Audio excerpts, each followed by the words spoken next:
Our enemies over there at the Alabama Football Report challenged us to a sub-battle today. It's the race to 100 subscribers. They can feel the heat that we've been putting on them over here at Tennessee Football Talk. Let's keep that going. Quickest to 100 subs win this. So if you hate Alabama, you love the Vols, lock us in right now.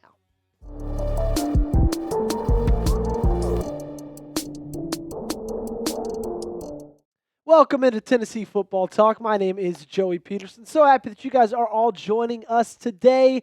Unfortunately, we got some possible bad news that we've got to talk about.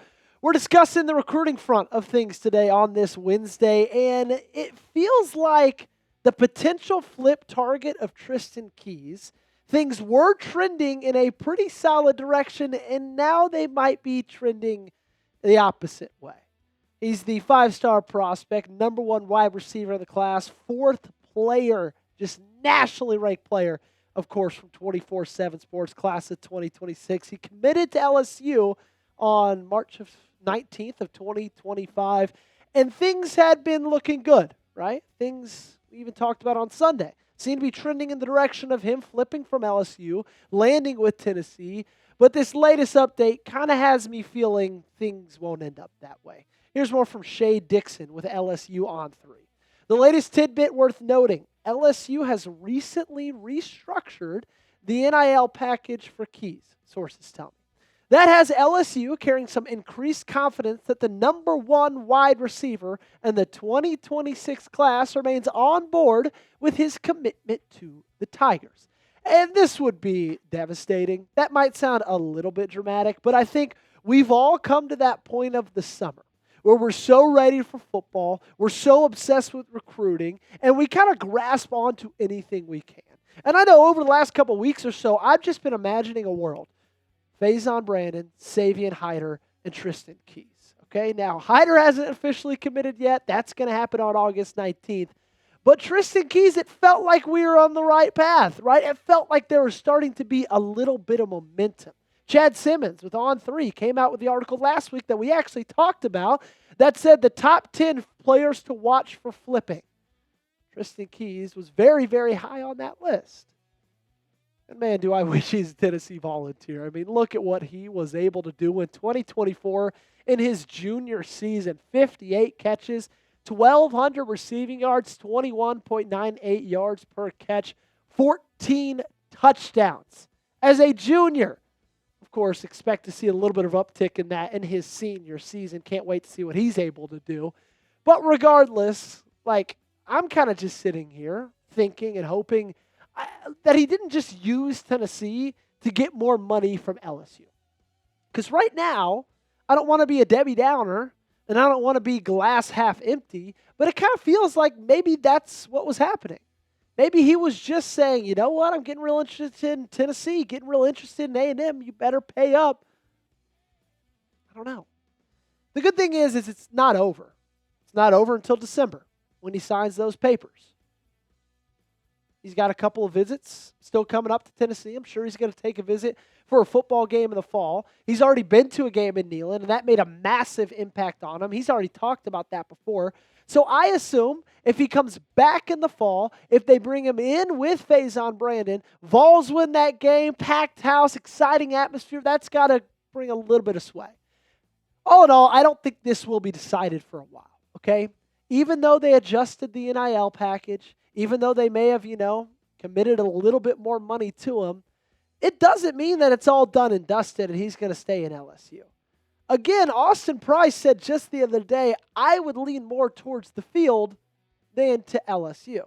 And Sporting News kind of shares the same sentiment. They said the battle will likely continue until early signing period begins in December. Tennessee certainly has a shot at being the team that signs Keys. But LSU clearly isn't going down without a fight. So there's good news to take from this that, they're not quitting, they're not stopping.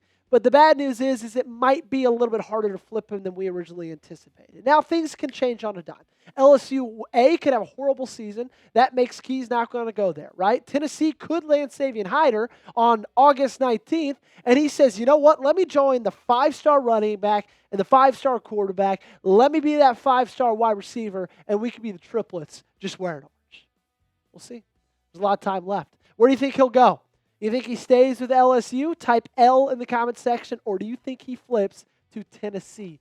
If you do, go ahead and give me that T in the comment section down below. The only problem is, in my opinion, Keys is LSU's number one guy in their 2026 class. So whatever they need to pay him, it feels like they most likely will. Like, I would not be surprised if his NIL package got negotiated yet again, because he is their top guy. He's their top recruit. So they're kind of at the point of saying, you know what, whatever you want, we want to keep you here. We want to keep you happy. And that's just not the case with Tennessee. They've already got their number one guy, right? It's Faison Brandon, 5-star quarterback, 3rd best quarterback in the country, 7th best player in the nation in the class of 2026. And he's been committed now for over a year. Last August, he's their number one guy, and that's not going to change. Lord knows how much money they've already got committed to Faison. They might not be in the place where they can up the amount to land a guy like Tristen Keys, especially, like we've talked about already, if they still got their eyes set on a guy like Savion Hiter. They're not going to budge on Faison, and they shouldn't. They're not even going to think about it, right? I mean, I don't want to say he's a sure thing, but he feels like he might be a sure thing. 77.1% completion percentage his junior year of high school, 16-0, won a state title, 2,800 yards, 35 touchdowns. My favorite part, only 2 interceptions. The good news is, and we've shown you this tweet before, he's doing the recruiting the best he can. He's taken Josh Heupel, Kelsey Pope's job into his own hands. Says, you know where home is, bro. Go to TriStar Network. Shout out to my new Twitter follower, TriStar Network. Quoted their tweet talking about what Tristan Keys had to say about his time at Tennessee. He wants him here, and he's not going to stop anytime soon. And the good news is Tristan loves it because they're boys. Tristan, when interviewed 24/7, said, we've been to Tennessee together a couple of times. So, we just built our relationship from them. It's just become what it's been today. That's my dog, man. He's a great football player and a great quarterback. He's going to zip that ball. And the funny thing is, you know what? Tyreek King is even getting in on the recruiting as well. He said, come where it's at. Speaking of Faison Brandon being our QB. Tristan Keys playing the outside and me in the slot, that would be unstoppable, right? So it's not just Faison trying to get Tristan Keys in there. It's a guy like Tyreek King who's already committed to the University of Tennessee, already at that wide receiver position, saying, you know what? The more, the merrier. Get as many guys in here as we can. Let's stack this thing with as many 5-stars as we can. Faison's recruitment won't stop anytime soon. It's going to keep on going. It's going to be going all throughout August. It's going to be going all throughout September, October, November. It will be happening, I promise you, until the night before Tristan Keys signs the papers. Now, why would he want to go to LSU? I think we all need to take off the orange and white goggles and act a little bit unbiased in this situation. Because if you're Tristan Keys, you can see why it would be attractive to go play wide receiver at Louisiana State University. Jamar Chase, Justin Jefferson, Malik Neighbors, Brian Thomas Jr. Those 2 guys are the 2 best receivers in the game. Malik Neighbors is arguably a top 5 receiver in the game. And Brian Thomas Jr. just had probably the most underrated season of any rookie in the 2024 class last year. Dogs. Absolute dogs at the position.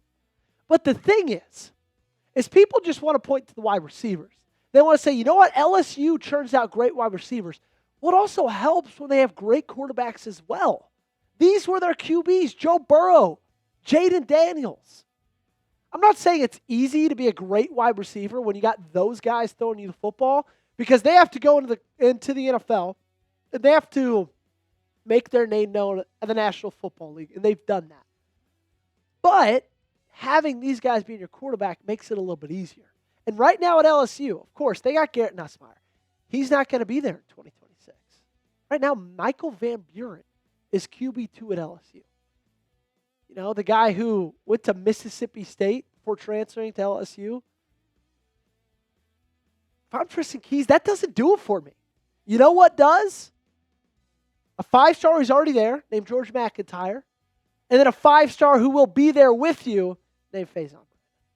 If you want Keys to be a Vol, like today's video. Go ahead, hit that thumbs up button. We can't jinx anything. Need you guys to help me make it happen and like the video. Appreciate you guys for tuning in as always. Make sure you get me on Twitter and on Instagram at Joey Petersen8. Those links are in the comments and description of today's video. Really have been enjoying the back and forth interaction with you guys on Twitter. Keep giving me a follow, almost to 1,000 followers soon. Also, make sure you're subscribed to the channel. Appreciate you guys every single day for being as locked in as I am. And we'll see you next time.